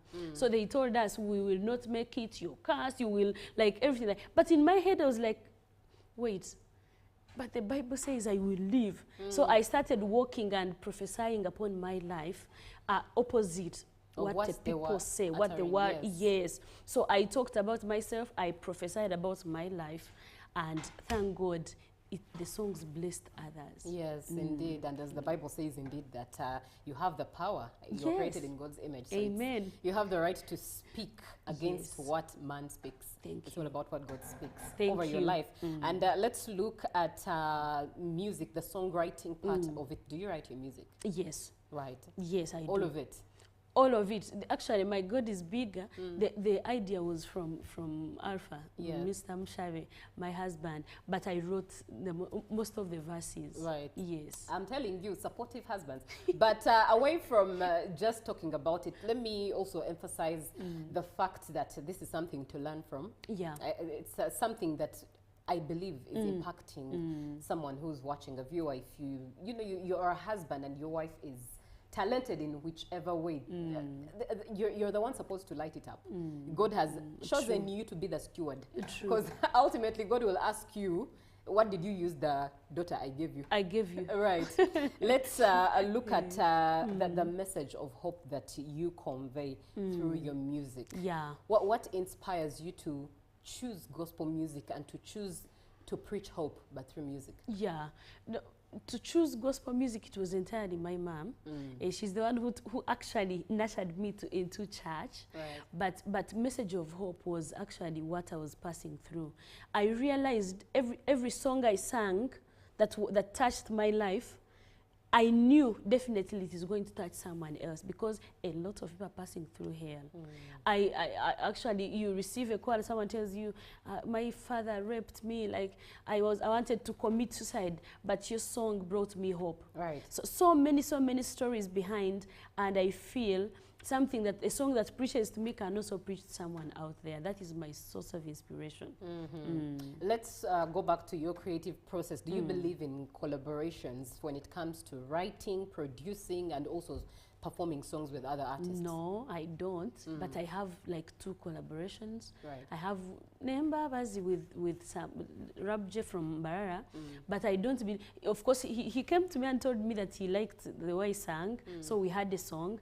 But collaborations, not so much. But I would once in a while. Right. Not so much, but once in a while, I would love 1 or 2. Right. Would you care to share why you have such a perspective that you do not because believe in I might believe I'm self-made. When I was growing up, when I was like in 2011, when I started singing, there are a lot of singers, like you said, Peace, so many from our place. Right. But in my head, I knew it was a journey I had to walk alone. It was the name Best Emily I had to build myself.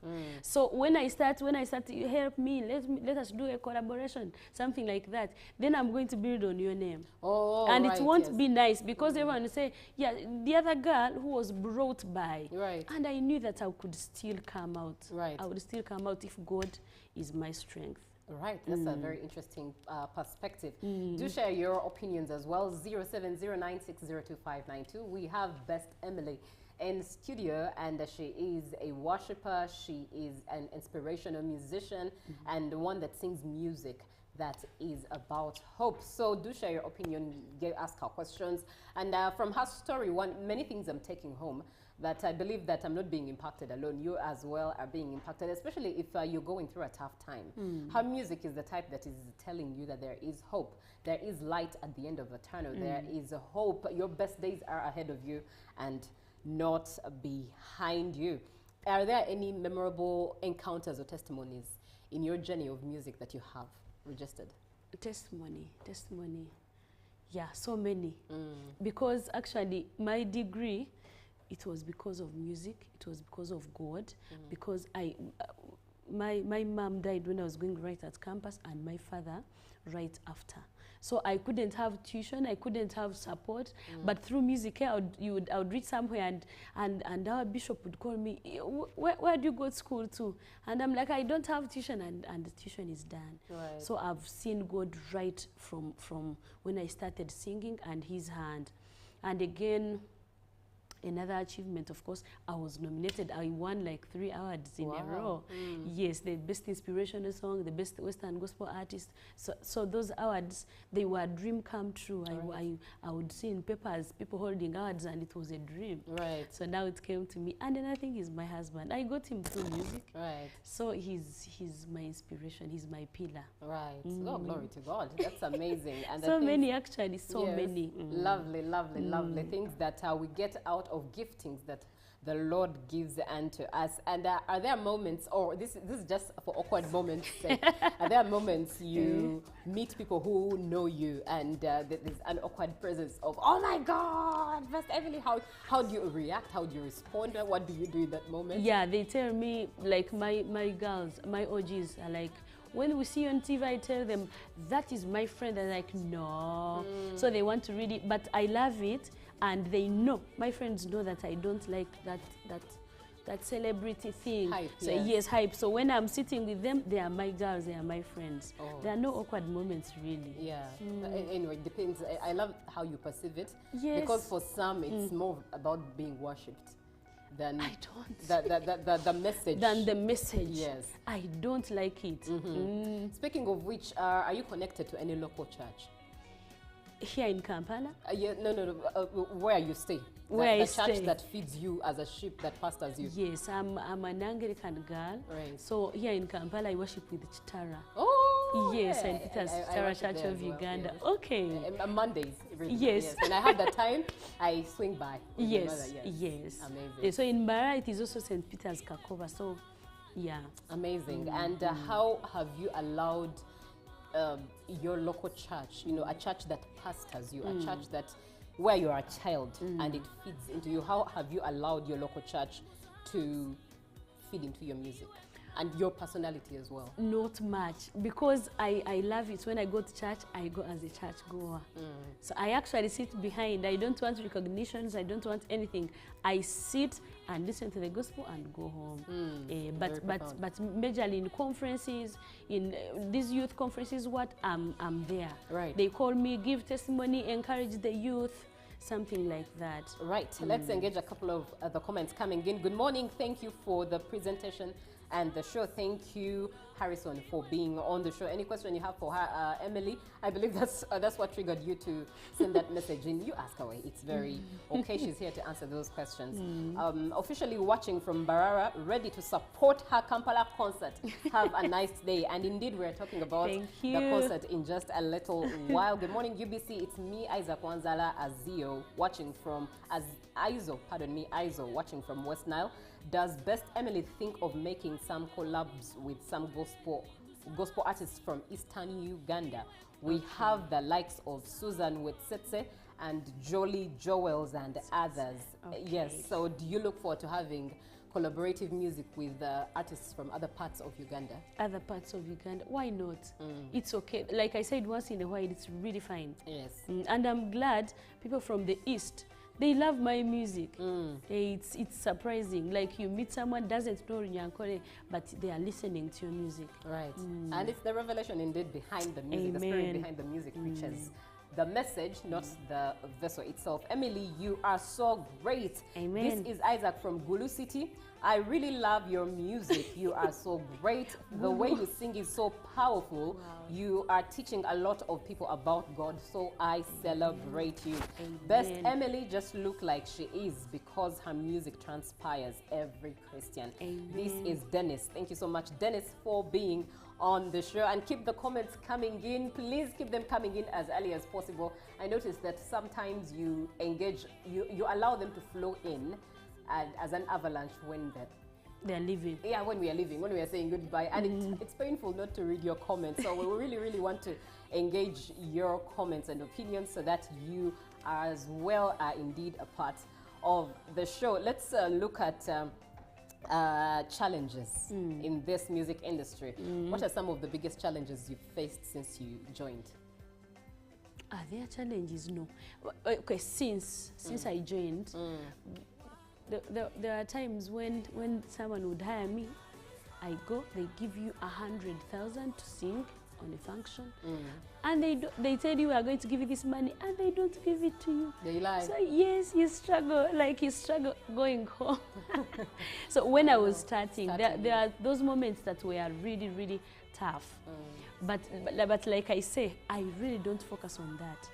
I focus on the passion. My dream was to hold the microphone, and when I get, that is all. So I can't call them challenges. You use them as stepping stones. Thank you. Interesting. Yes, and when someone denies me a microphone, I'm like, yes, you've denied me today, but tomorrow you're going to ask me to sing. Right. And it happens. Oh, interesting. Yes, so I don't... And still staying with challenges, being a gospel artist, some of the challenges that we mostly face, well, in the gospel music space that you see, the challenges that you see, are church leaders saying that everything is for ministry, which is essentially true. But in your perspective, where do you think the line should be drawn as to when you're hired to perform at a function, especially a Christian function, whether you're paid or it's pro bono, it's for free in the name of ministry? Where do you think the balance should be? Me personally, because I want to draw the line, I'm not thinking for anyone, but personally, I don't bargain with church. I don't. Any church conference, I tell them, any transport fuel, any facilitation you have, I will come. Right. But other functions, I have a wedding, I have this, there it is okay because it's commercial. But me personally, and I'm not saying any artist should do that. Yes, this is your personal Yes, opinion. because it's okay, but to me, I don't feel it's really right to charge, to start bargaining with the church. Yes. Now, let's engage more of your comments. I really want to do a collaboration with you. Who is that? This is Isaac from Gulu City wants a collaboration with you. I don't know, are there platforms that you can be reached out in case anyone wants to reach you for music's sake? Yes. Which ones are those? But even on TikTok, they can type Best Emily and send a message. Even on Facebook, even on Instagram, Best Emily, even on Twitter, Best Emily at 5. Right. Best Emily, I love you. You were song. I wonder what you meant by it. She was a song, but at least she has received the love, and you're still typing. This is Biarugaba John. Thank you so much, Biarugaba, for getting in touch and being on the show as well. Good morning. I'm David from Agago District, Northern Uganda. I always enjoy listening to Best Emily songs. Amen. Thank you, David, for being on the show. Good morning, UBC. I love the fact that you believe in yourself, Emily. Keep shining, ready to support you. And how can I get the ticket? This is Kangume Ian. This is Biarugaba. Okay, I hope I'm able to read. I don't know if this is a song, but help me understand what you've written. Good morning, Dr. Innocent from Lira City. We love your songs. God bless you, Emily. And somebody, Isaac from Gulu, you're sending audios. Unfortunately, we can't play audios. Yeah. So please type. We'll be able to deliver the message that you want to deliver. So you have a concert. This is the gist of this matter. Tell us about the concert. First and foremost, what inspired you to get into a concert? Babidi had the show at Serena. I watched it. Of course, I love her. And wherever she is, she knows or doesn't know. And even Peace had the show at Serena. So it has been one of the things I really love to achieve. Right. So when I came to Kampala, I've been having functions around in Kampala, like I'm performing Namugongo, where. So I said, it's about time. It's about time. It's about time indeed. Yes. Perfect time for everything. This is the perfect time. Thank you. Yes, indeed. So I have a show on 13th. It will be 13th of July. It's this week. This week on Sunday evening. I have a show at Serena and. Wow. I talk about it? Yes, please go into detail. We are now talking about the concert and its detail. Yes. Yes. Victoria Hall, Right. and entrance is only 50K, VIPs of 100,000, and tables of 2M for 8 people. Right. We are starting at 4 p.m. Right. I have so many amazing singers coming in from around and from Bara. And we are doing live band. So I have the best band around, I have the best vocalists around. So I'm believing God that we are going to have a very beautiful show, a very beautiful gospel show. How is the preparation process like so far? Yeah, we are in the final. Yes, we have been doing rehearsals for like 2 months. So now we are in final touches actually. We are just very prepared. Right, 2 months is quite a long time. Yes. So that means your money has value. As you Thank bring you. it, 50,000 Uganda shillings ordinary, 100,000 Uganda shillings, and the table platinum 2 million. That's the price of the tickets. The show will be live at Serena. So after church at 4 p.m. you are, please make your journey before 4, so that at 4 you're there. By 4 you're already there. Don't start moving at 4. But after church by 4 p.m. you are well rested, and rest assured that you have a concert to kickstart your week in decency. Let me just engage more of your comments and we'll come back to the concert. Please, you need to... Okay, you're okay, Isaac, you're saying that we need to play a lot of actually music. Please send it in. Send us the video, send us the links. We are ready to as well showcase those artists as well. Very proud and looking forward to do that. Good morning, Molly from Bara. Best Emily, you're the best. Keep shining for Jesus. Amen. Wow, wow, wow. It's good to see Emily right there talking to us. I love her music as it awakens up my inner spirit, really. Indeed, you are the best. This is Annette from Kampala. I promise I'm watching from Kasese. So happy for you, my dear. When will you reach Kasese? Okay. And good morning, Emily and producer. You are an inspiration to all. Keep it up. The sky is the limit. This is Frank Arini Tuembara. We meet there on the 13th, indeed. And I'm Eric Sakwa from Ginger. I really appreciate and love Emily's gospel music. Hello, UBC. I'm Mike Tidy from Namamve.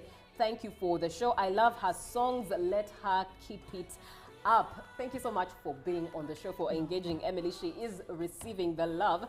And indeed, she has a concert coming up on Sunday, the 13th of July. Be sure to go end your weekend there and start your week with inspiration, but in a different style and on a different tone. Her concert is Best Emily Live in Concert, 13th July 2025, and the tickets are 50,000 Uganda shillings, 100k VIP and platinum, 2 million. Do you have the numbers in case for inquiries offhead? Yeah. Which are those numbers? Yeah, I wanted to first answer the other who asked about where tickets are. Yes, someone wants a ticket. Yes, some at Serena. You can actually go at Serena reception, Victoria Hall reception, and get them. Others at Baguma Hotel. Right. Yes. So even Baguma, on that's Momo. behind Senana Supermarket? Is it? Nakasero. Yeah, that's behind Senana. Or Yes. behind Watoto. Yes, at Wombo Restaurant, Fair Price, Kisasi, and also at Momo. You can even pay on your Momo. Right. Yes, you type *165*20 hash, and then you pay. You get your ticket. All right. What did you ask me? Let's just say those ticket locations again. Yes.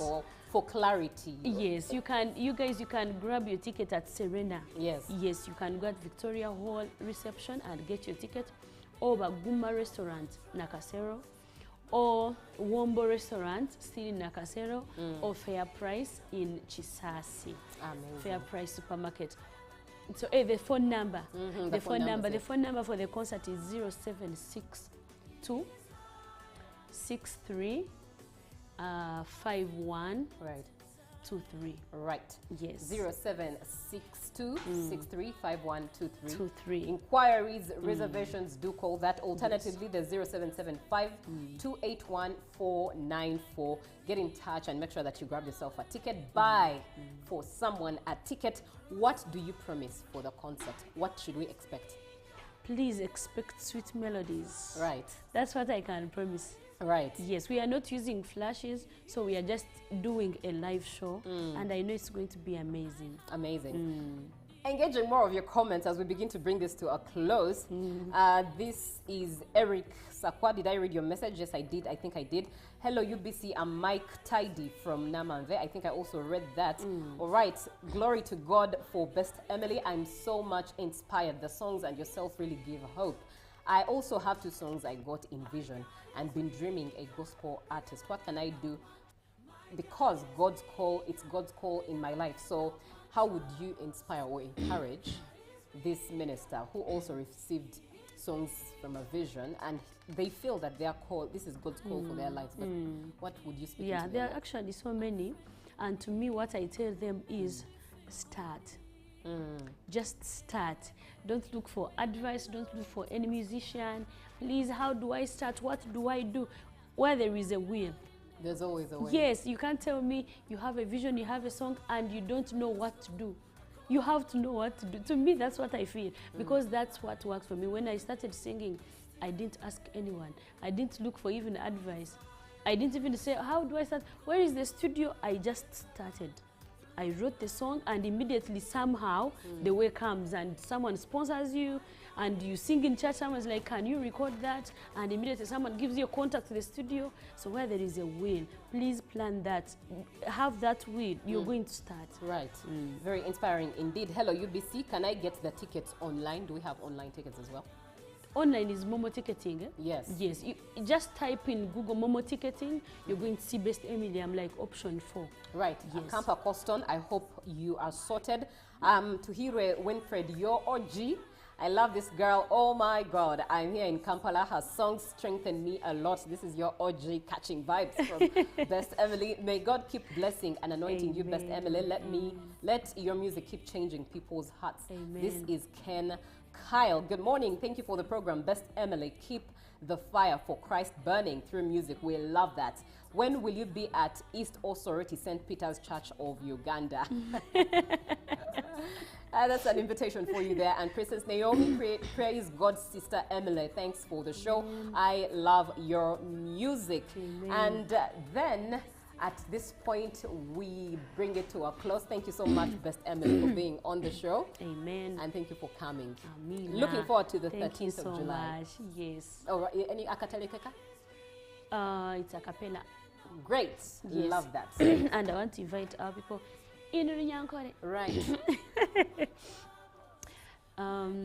Embera yesin kweli owaonena owadaka no jenyi konka wamanye embeera yawe okashaba muheru nohika buhanguzi.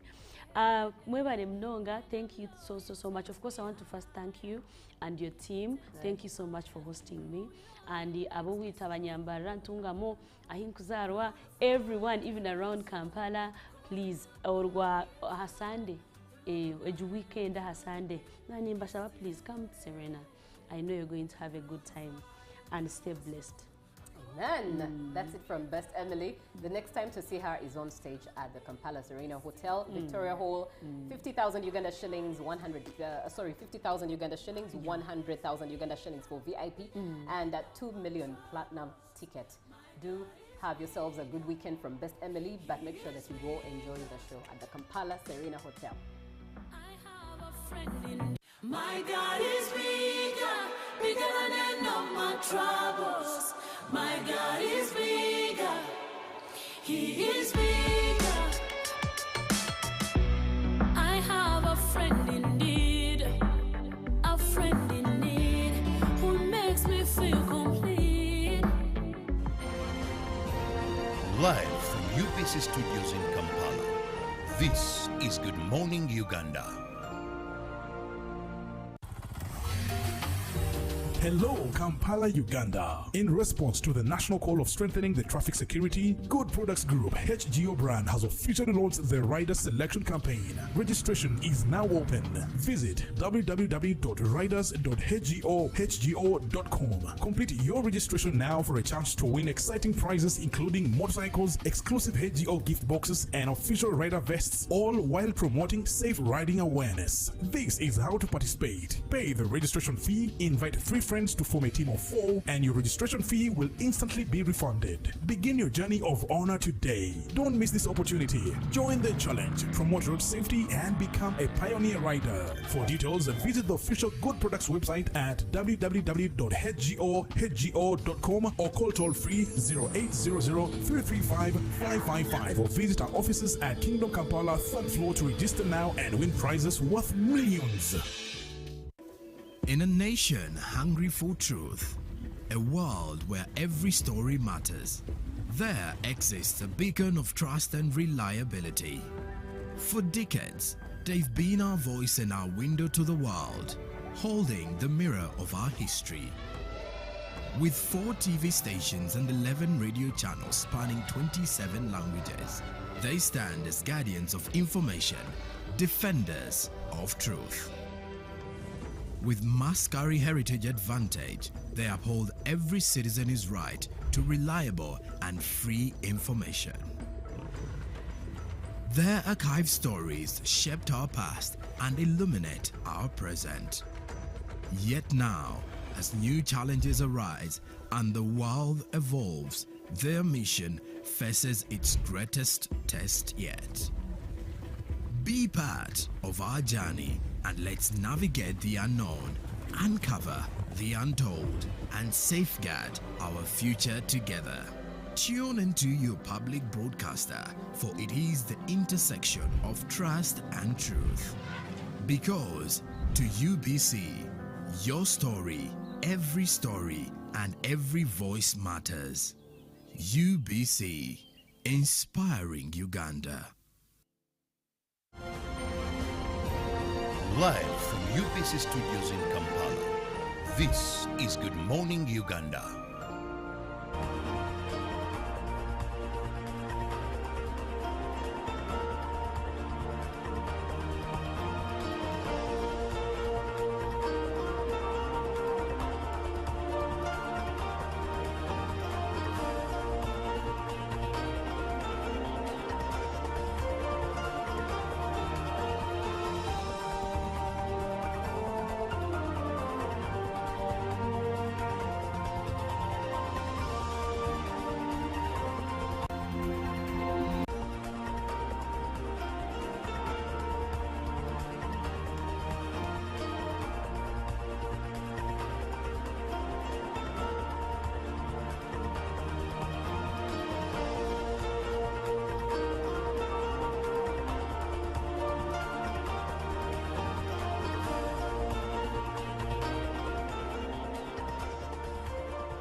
very good morning to you. Welcome back from that session with Best Emily. Time for us to catch up with movies.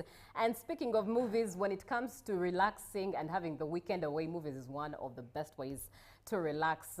Over the past couple of days, I took some time off from having a busy schedule, and I binged on a series, and the series I was binging on was The Chosen. I was trying to catch up with the season 5, which was released. Season 6 is already in the making, in the production process, not yet out, but in the production process. So it's one I would recommend if you're looking towards binging on something and a series, and if you want to if you're a reader of the Bible, and you want it to see, to have a real life effect of relatability when it comes to the Bible, The Chosen series is one that you should look forward to. It has 5 seasons out already. Very, very relatable, I tell you.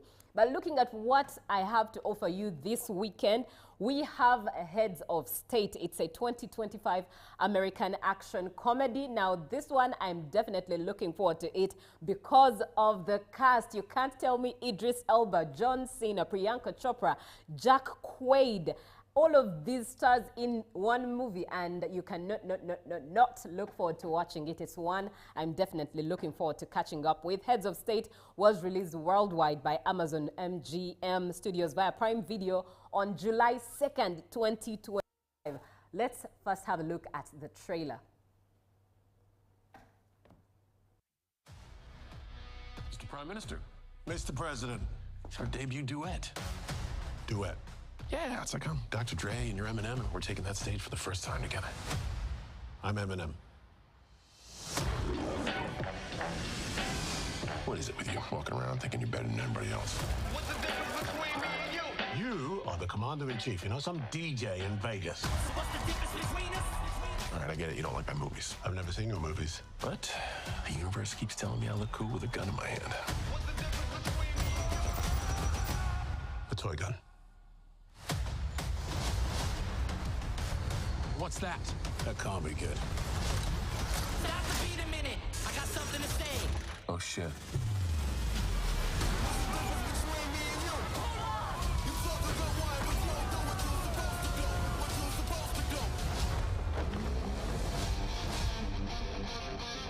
We just survived the worst security breach in history.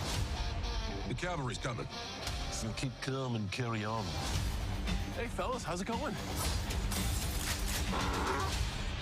Yep, we're about to get our asses kicked. Man, read the room.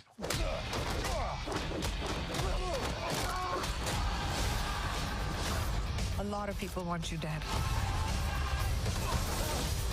My mission is to deliver you to the most secure location on this continent. Hey, where's your backup? There is no backup. What's the playbook on this? There is no damn playbook. Let's make one. Not in the movies now, son. Kicking ass on a wild side. Come on! Yes, that day is crash queen.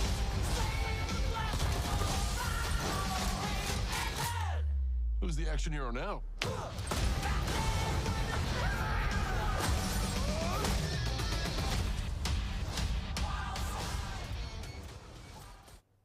Wow, that is on my bucket list, and I recommend it for you as well. Priyanka Chopra, Jack Quaid, as well as Idris Elba and John Cena. My goodness.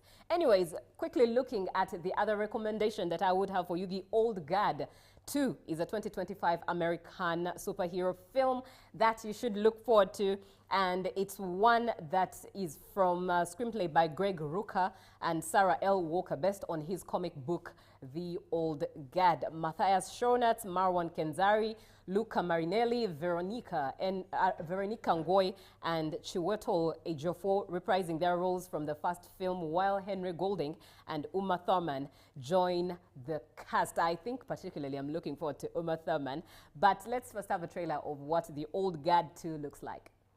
Taking your own kind. I will destroy you and everything you stand for with a power you can't even imagine yet. Who is she? She is the first of the immortals. She knows your histories, your relationships. I am scared of what she is capable of.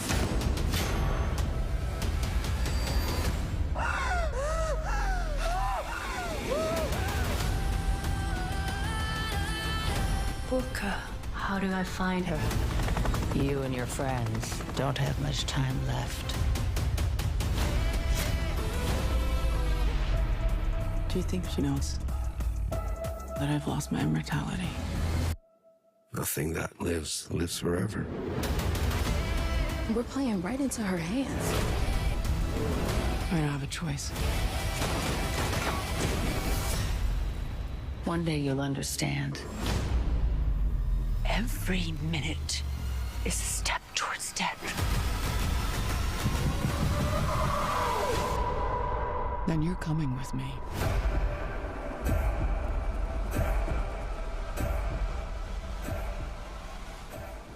That is indeed one to look forward to, the Old Guard 2.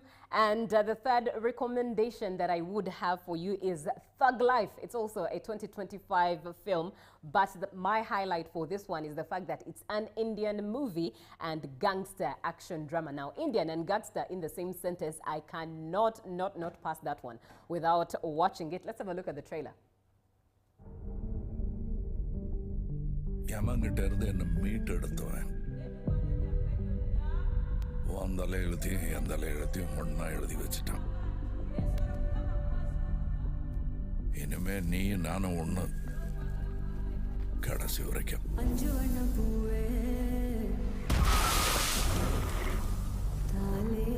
நான் 8 அடி பாஞ்சா நீ 18 16 சரி கணக்கு புள்ள சரியா படல நீங்க இப்ப போக வேண்டாம் Madam, I am your only Adam.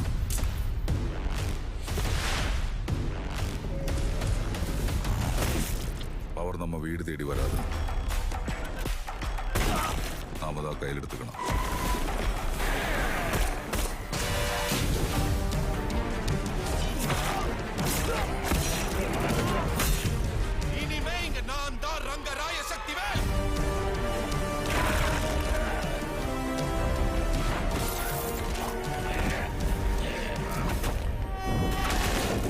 இது யமனுக்கும் எனக்கும் நடக்கிற கதை Neeya Naana Wow, Indian and gangster in the same sentence. That is on a bucket list, I must say, and one that you should look forward to. That brings us to the end of what we have in today's recommendation for movies that you should look forward to, a sign for you to enjoy your weekend. Good morning, Uganda does continue. Up next is JMU Sports. Good morning. Live from UPC Studios in Kampala, this is Good Morning Uganda. Hello, Kampala, Uganda. In response to the national call of strengthening the traffic security, Good Products Group HGO brand has officially launched the Rider Selection Campaign. Registration is now open. Visit www.riders.hgo.com. Complete your registration now for a chance to win exciting prizes including motorcycles, exclusive HGO gift boxes, and official rider vests, all while promoting safe riding awareness. This is how to participate. Pay the registration fee, invite 3 friends to form a team of 4, and your registration fee will instantly be refunded. Begin your journey of honor today. Don't miss this opportunity. Join the challenge, promote road safety, and become a pioneer rider. For details, visit the official Good Products website at www.hgo.com or call toll-free 0800-335-555 or visit our offices at Kingdom Kampala 3rd floor to register now and win prizes worth millions. Live from UPC Studios in Kampala, this is Good Morning Uganda.